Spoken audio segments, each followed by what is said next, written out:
नमस्कार दोस्तों, एक और वीडियो में स्वागत करते हैं हम आपका।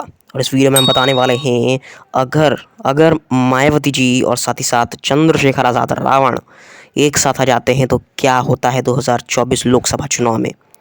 ये अभी हुआ तो नहीं है लेकिन शायद आगे हमें देखने को मिल सकता है। और जिसको जिसको लगता है कि मायावती और चंद्रशेखर आज़ाद रावण 2024 के इस इलेक्शंस में, भारी इलेक्शन में एक साथ आने वाले हैं, तो वो कमेंट बॉक्स में कमेंट ज़रूर करिएगा।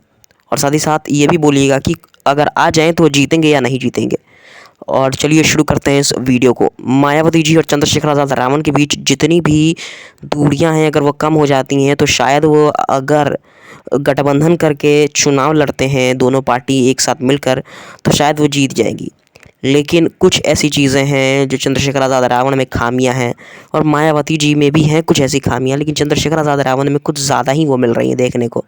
जहां हम बात करें चंद्रशेखर आज़ाद रावण की, चंद्रशेखर आज़ाद रावण बहुत ही अच्छे एक युवा नेता हैं, लेकिन वो हमेशा उन पार्टियों का ही सपोर्ट करते हैं जो पार्टियां पहले दलित विरोधी हुआ करती थी। जैसे सपा, वो दलित विरोधी पार्टी हुआ करती थी। आज वो हुई है कि अखिलेश यादव दलितों का सपोर्ट करते हैं और पिछड़े और दलित अलायंस करते हैं, बनाते हैं और उनको सपोर्ट करते हैं। लेकिन मायावती के समय मुलायम यादव जो थे, मुलायम सिंह यादव, वो नहीं करते थे ऐसा। पिछड़ों और दलितों की बात वो नहीं करते थे। वो एक चमचे थे जो बात किया करते थे उन लोगों का जो समाज में रहने के लायक नहीं है। स्वर्णों की बात किया करते थे, स्वर्णों से ज़्यादा तालमेल रखा करते थे। इसीलिए मायावती जीत हुई थी। वो उन लोगों से पीछा छुड़ा के दलित समाज और पिछड़े समाजों को और आदिवासी समाज को, अति पिछड़े समाज को बहुत आगे तक ले जाना चाहती थी।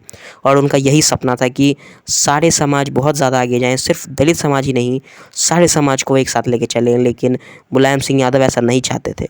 कांशीराम ऐसा चाहते थे कि दलित आगे जाएं, इसीलिए उन्होंने अपनी पूरी ज़िंदगी दलितों के ऊपर लगा दी और पिछड़ों के ऊपर लगा दी। और वहीं पर चंद्रशेखर आज़ाद रावण भी वही काम कर रहे हैं, लेकिन उनका तरीका थोड़ा अलग हो गया है। वो किसी और पार्टी के साथ मिल के जा रहे हैं। जहाँ उन्होंने आरएलडी का सपोर्ट किया था, लेकिन आरएलडी धोखेबाज पार्टी निकली। उन्होंने बीजेपी से जाके समर्थन कर लिया इस छोटी सी बात पर कि चौधरी चरण सिंह को वो लोग भारत रत्न दे रहे हैं, इसीलिए उन्होंने बीजेपी के साथ जाकर समर्थन जोड़ लिया। वैसे कुछ होने वाला है नहीं, वो जीतने वाले हैं नहीं, ऐसा बहुत बड़े राजनीतिज्ञों का कहना है और उनके समर्थकों का कहना है कि उनको ज़्यादा सीटें मिलेंगी नहीं बीजेपी की तरफ से, और अगर वो जीतेंगे भी तो उनको एक भी पद नहीं दिया जाएगा। किसी भी एमपी या एमएलए का उन्हें पद नहीं दिया जाएगा।